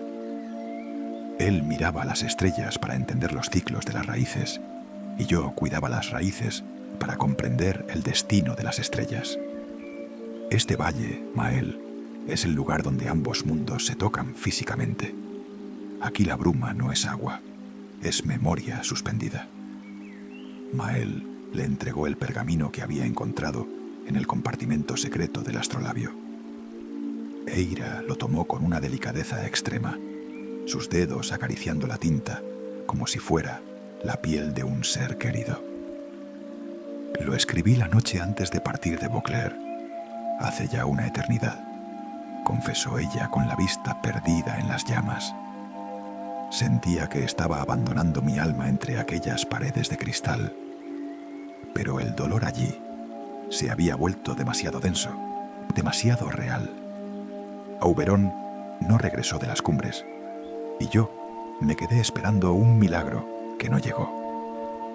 Tuve que venir aquí, a mis orígenes, para aprender que el amor no se destruye con la ausencia, solo cambia de estado, igual que el hielo se convierte en agua y luego en vapor para regresar como lluvia. Aquella noche, Mael durmió en una cama de paja limpia y sábanas de lino que olían a lavanda y a cielo abierto. El silencio del valle era una presencia física, una paz tan profunda que parecía sanar las pequeñas heridas del espíritu. A la mañana siguiente, el valle despertó bajo una luz de nácar. Mael se puso a disposición de Eira. Trabajaron juntos durante los días siguientes en las tareas del jardín del valle, y Mael comprendió que su formación como jardinero apenas estaba comenzando. Eira le enseñó a escuchar la humedad de la tierra antes de regar, a entender la dirección del viento para saber qué plantas necesitaban protección y a reconocer las propiedades medicinales de flores que en Toussaint solo se consideraban maleza. Repararon juntos una acequia de piedra que el invierno había dañado, y Mael tuvo el honor de ayudarla a injertar una variedad única de manzano de las alturas, cuyos frutos tenían el color de la miel y el sabor de la esperanza. «¿Por qué no regresasteis nunca a Beauclair, milady?», preguntó Mael una tarde, mientras descansaban bajo el gran roble. Eira miró hacia el sur, hacia donde las montañas se cerraban. «Porque algunas puertas, Mael, solo se abren cuando alguien del otro lado tiene la llave correcta. Yo cerré el invernadero para proteger mi dolor, pero al hacerlo, también encerré mi capacidad de volver. Se necesitaba alguien que no conociera la historia para poder reescribirla. Se te necesitaba a ti». En la cuarta mañana de su estancia, mientras el sol empezaba a disipar la bruma persistente, Eira apareció junto a la mula de Mael, que ahora lucía un pelaje brillante y descansado. Lady Eira vestía una capa de viaje de un verde profundo y llevaba un atillo de cuero con sus pertenencias más preciadas, sus cuadernos y sus semillas. Brana estaba allí también, ajustando las cinchas de la mula con una sonrisa de victoria en los labios. «He pasado 40 años cuidando de la memoria en este valle, Mael», dijo Eira, y había una determinación nueva en sus ojos grises. «Pero tú me has recordado, con tus historias y tu cuidado, que los jardines no son santuarios para los muertos, sino refugios para los vivos. Beauclair no debe cargar solo con sus recuerdos amargos. Merece volver a ver florecer la noche y el día. Es hora de que el invernadero de cristal abra sus puertas al mundo de nuevo». Mael sintió que una oleada de orgullo y alegría le recorría el cuerpo. «Será el honor de mi vida escoltaros de vuelta, milady». Partieron al alba, bajo la mirada silenciosa del ciervo blanco, que desde lo alto de un risco observó cómo la botánica del norte y el jardinero del sur iniciaban el descenso hacia las tierras bajas. El viaje de regreso fue radicalmente distinto. El camino parecía haber perdido su hostilidad. Eira transformó cada legua en una lección. Le enseñó a Mael los nombres secretos de las orquídeas de roca cómo extraer esencias de las raíces de los fresnos y cómo entender el lenguaje de los pájaros que anunciaban la llegada de la lluvia. Cuando finalmente las torres de Beauclerc aparecieron en el horizonte, brillando como diamantes bajo el sol del verano tardío, Maël sintió que no solo regresaba a casa, sino que traía consigo el alma perdida de Toussaint. El invernadero de cristal los esperaba en la ladera oriental, sus paredes ahora transparentes y relucientes, bajo el cuidado que Maël le había dado antes de partir. Eira se detuvo ante la puerta doble. Respiró hondo el aire de Toussaint, que ahora le pareció más dulce y menos pesado.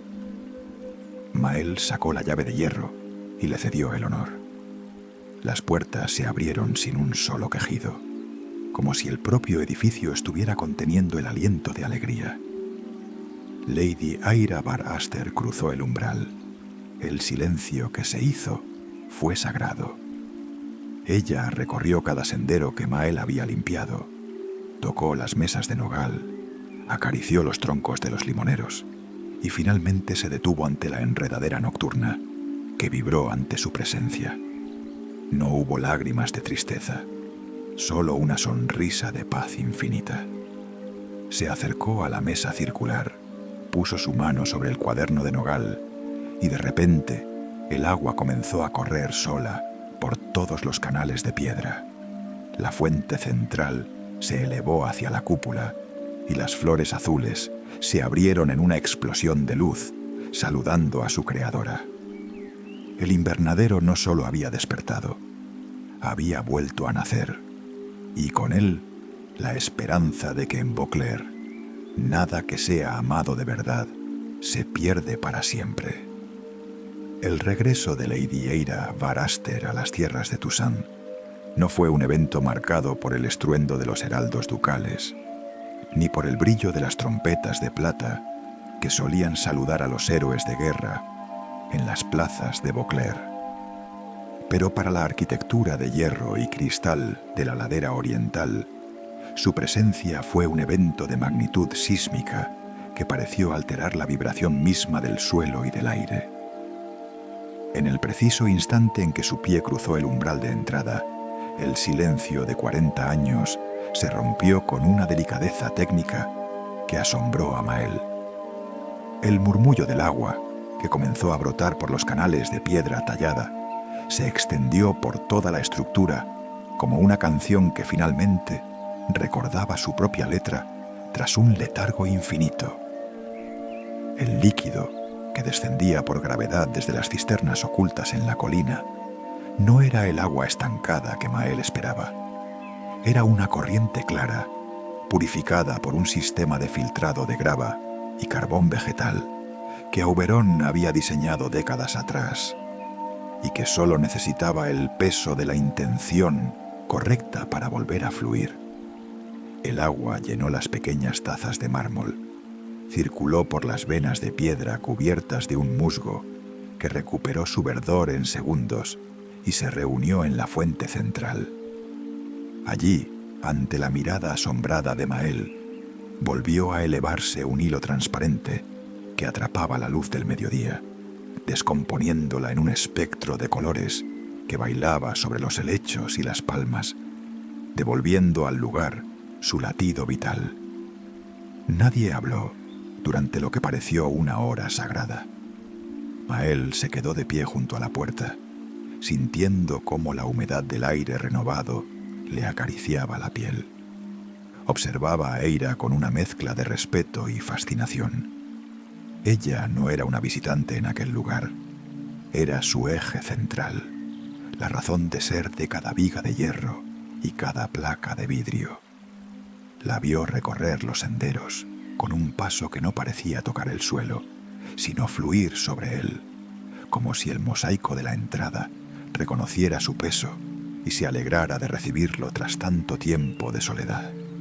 Sus manos, que tanto habían trabajado la tierra negra y dura del Valle del Norte, se deslizaban ahora sobre las hojas de los limoneros y las etiquetas de madera con una ternura que rozaba lo místico. Branagh apoyada en su bastón de avellano junto a la mesa de nogal, asentía con una satisfacción silenciosa, como un artesano que contempla cómo la última pieza de un mecanismo complejo encaja finalmente en su sitio tras una vida de espera y preparación. Los días que siguieron a este reencuentro fueron una amalgama de trabajo febril y una paz que Beauclerc no había experimentado en generaciones. El invernadero dejó de ser un simple encargo de restauración para la duquesa y se convirtió en el epicentro de un renacimiento botánico que desafiaba las leyes de la naturaleza y del tiempo.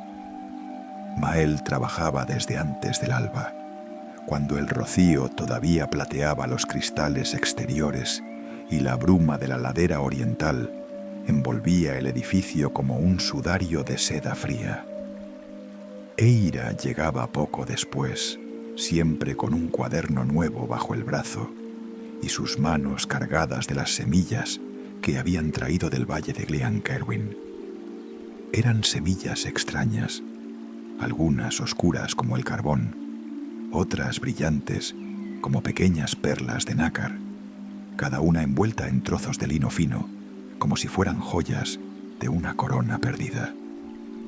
Plantaron las semillas del norte en los bancales que Mael había preparado con un cuidado casi obsesivo, mezclando el abono de brezo con tierra volcánica y arena de río para imitar el suelo de las montañas que Eira tanto amaba. Las campanas del alba fueron las primeras en responder al sol de Toussaint. Eran tallos finos, casi translúcidos, que en menos de una semana coronaron con flores nacaradas en forma de campana. Cada mañana, al primer contacto con los rayos del sol, los pétalos se abrían emitiendo un sonido delicadísimo, un tintineo vegetal que parecía limpiar el aire de todas las preocupaciones superficiales de la corte. Mael pasaba horas observándolas, tratando de comprender la alquimia secreta que permitía a una planta convertir la luz en sonido. Luego nacieron los lirios de luna baja, cuyas hojas anchas y azuladas parecían retener la frescura de la noche, incluso bajo el calor asfixiante del mediodía. Su aroma era un secreto que solo se revelaba cuando el agua tocaba el cristal del techo. Entonces, el invernadero entero olía a miel tibia, a pradera limpia y a la memoria de una lluvia de verano que nunca termina de caer. El nerio de niebla, sin embargo, fue más reservado y profundo.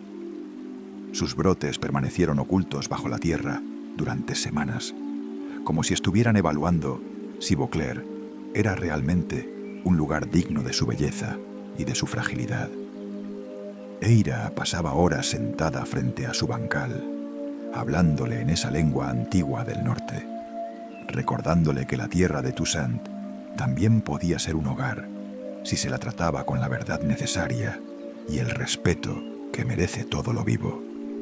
La noticia del renacer de la ladera oriental corrió por Beauclerc con la rapidez de un incendio en un campo de trigo seco, pero con la suavidad de una caricia de primavera. El invernadero comenzó a atraer a personas de todas las condiciones sociales, rompiendo las barreras de clase que solían ser tan rígidas e infranqueables en el palacio ducal. No eran solo los nobles con sus trajes de seda, sus perfumes importados y sus preocupaciones por el protocolo quienes se acercaban.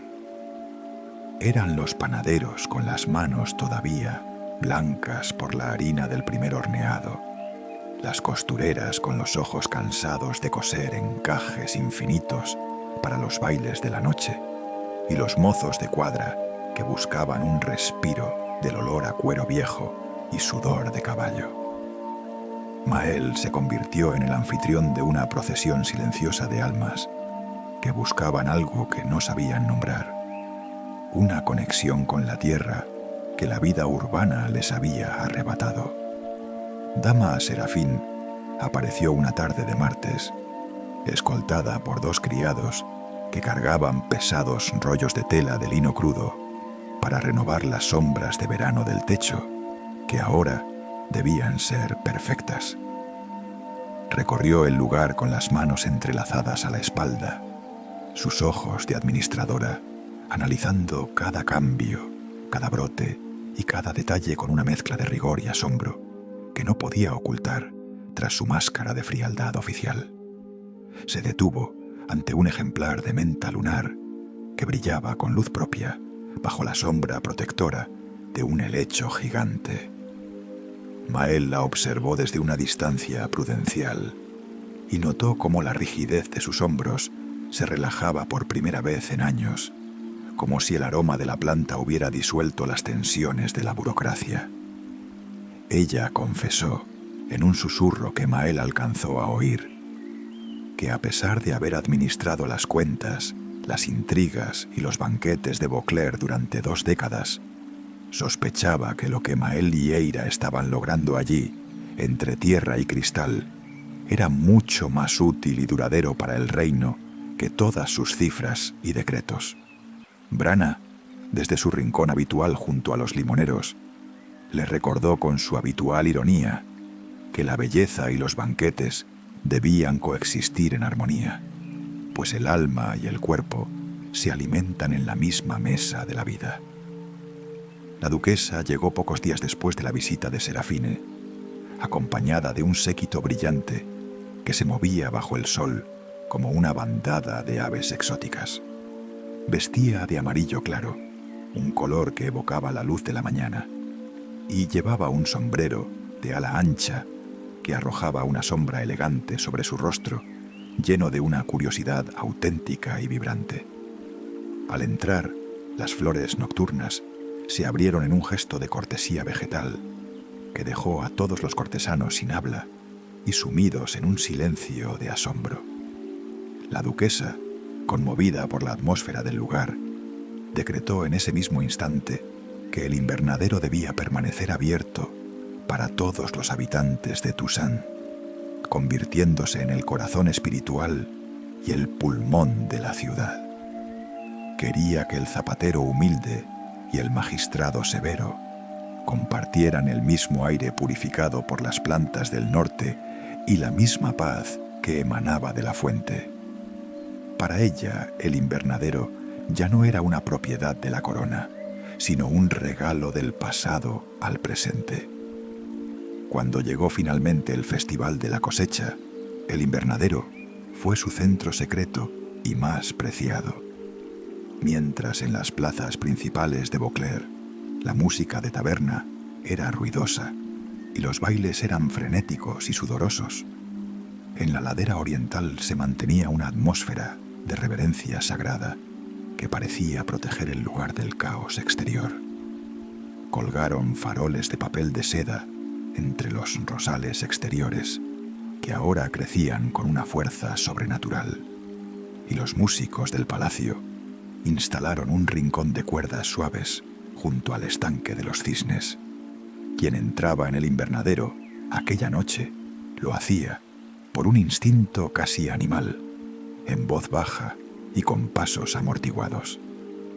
Caballeros que solían presumir de sus hazañas bélicas descubrían el placer de oler una simple hoja de menta lunar en la oscuridad, y damas cargadas de joyas pesadas se quitaban los guantes de seda para sentir la textura de la tierra fértil con sus propias manos, reconociendo en ese contacto una verdad olvidada.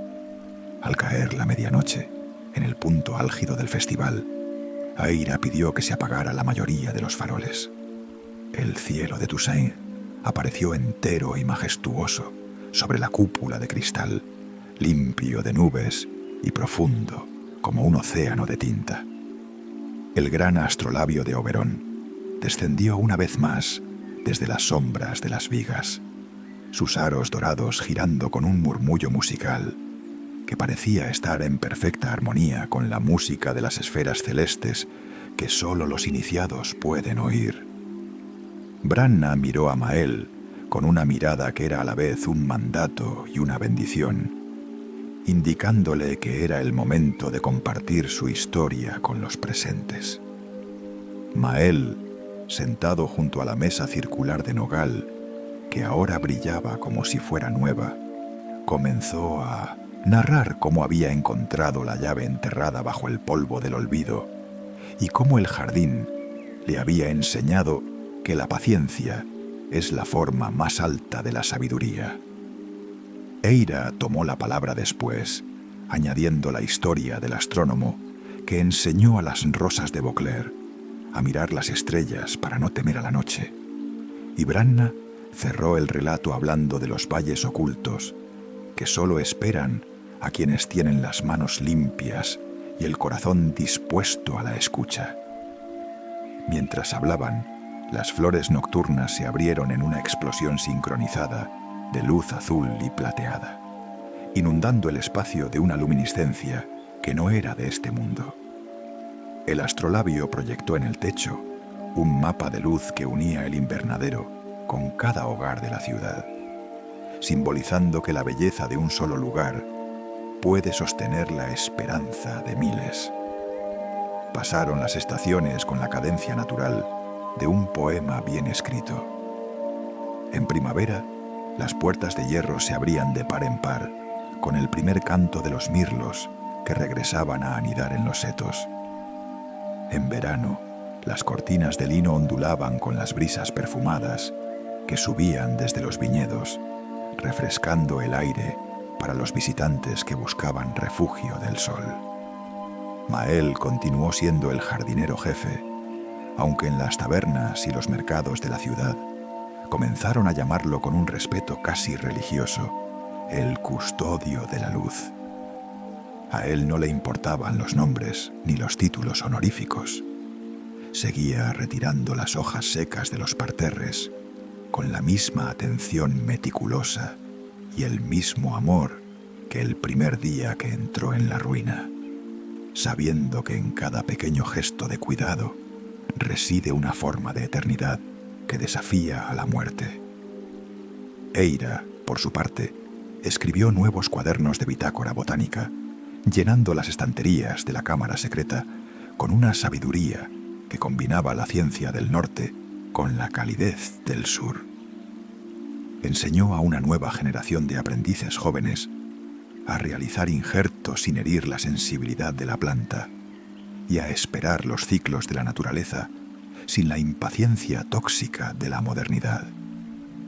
Branna continuó apareciendo y desapareciendo de la vida pública, según leyes místicas que solo ella comprendía, siendo el puente invisible entre lo que los ojos ven y lo que el alma intuye en los momentos de silencio.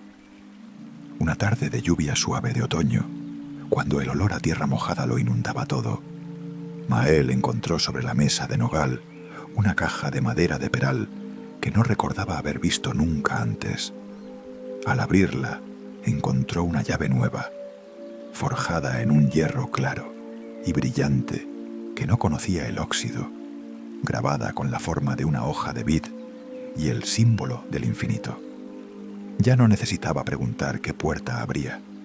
Entendía perfectamente que era un símbolo de la continuidad de su tarea y de la promesa de que el jardín nunca volvería a dormir mientras hubiera alguien dispuesto a amarlo. Años después, cuando Mael ya tenía el cabello completamente blanco como la nieve de las cumbres, el invernadero seguía siendo un faro para quienes tenían el corazón cansado o el espíritu turbio. Los niños de Beauclair crecían oyendo las historias de las flores que escuchan y del ciervo blanco que guarda el camino hacia el norte, bajo el cielo siempre claro y protector de Toussaint, entre el agua que nunca dejaba de correr, la tierra que siempre estaba dispuesta a dar y la luz que el cristal multiplicaba. El jardín de Eira y Oberon siguió floreciendo sin prisa alguna. Floreció con la paciencia de las estrellas que observan desde la distancia y con la terquedad del agua que siempre encuentra su camino hacia el mar. Como florecen todas las cosas que están destinadas a durar mucho más que la memoria física de los hombres que las plantaron originalmente, recordándonos que somos solo guardianes temporales de una belleza que es, por definición, eterna. Mael solía sentarse al final de cada jornada en el banco de piedra, mirando cómo las flores nocturnas se preparaban para su danza de luz. A veces, en el susurro de las hojas de los limoneros, le parecía oír la risa lejana de Oberón y el suspiro de alivio de Eira. Sabía que su vida había sido el hilo que cosió dos épocas, dos mundos y dos corazones, que el tiempo había intentado separar en vano. El invernadero era ahora un testamento vivo de que el cuidado es la magia más poderosa que existe, una magia que no requiere hechizos, sino manos manchadas de tierra y un corazón que sepa callar para dejar que la vida hable por sí misma. Y mientras el sol de Toussaint se ocultaba tras las montañas, el custodio cerraba los ojos, sabiendo que la semilla del futuro ya estaba plantada, profundamente arraigada en el alma de su pueblo. Al final de su larga vida, cuando sus manos ya no tenían la fuerza de antaño, pero sus ojos conservaban la claridad de la tierra mojada, Mael comprendió que la verdadera cosecha de un jardinero no se mide en la cantidad de pétalos que caen, sino en la profundidad de las raíces que se quedan. El invernadero de cristal, ahora una joya de luz imperecedera en la ladera de Vauclair, se había convertido en un monumento a la persistencia de lo invisible, un lugar donde el tiempo no era una flecha que huía hacia el olvido, sino un círculo que regresaba siempre al punto de partida para comenzar de nuevo con más sabiduría. Aquella última tarde, mientras el sol de Toussaint se hundía tras las colinas en un estallido de púrpura y oro, Mael se sintió parte de una corriente mucho más vasta, una sinfonía de savia y estrellas que Oberón y Eira habían comenzado mucho antes de que él naciera y que continuaría vibrando mucho después de que su propio nombre fuera solo un susurro en los archivos del palacio.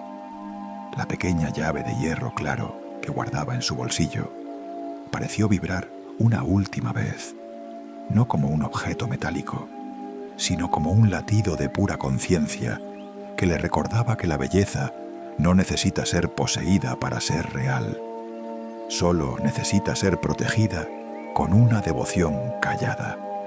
Mientras el custodio cerraba los ojos en el banco de piedra, envuelto en el aroma dulce del nerio de niebla y el tintineo de las campanas del alba, supo con una certeza absoluta que la muerte no es más que el invierno del alma, un periodo de reposo necesario antes de que la gran primavera del universo nos llame a brotar de nuevo en una forma distinta, pero con la misma esencia de luz. El legado del invernadero quedó así asegurado, no en las vigas de hierro que algún día cederían, sino en el corazón de cada niño de Vauclair, que al entrar en aquel recinto aprendía que una semilla es un milagro que contiene todo el futuro, y que hablarle a una flor con verdad es, en realidad, la forma más alta de hablar con uno mismo y con la eternidad que nos habita. Bajo la cúpula que Oberón diseñó para atrapar los sueños del cielo, el jardín siguió respirando, recordándole al mundo que mientras haya un solo hombre dispuesto a mancharse las manos de tierra por amor a lo pequeño, la oscuridad nunca podrá apagar la luz que nace de una raíz que ha encontrado su lugar en el mundo.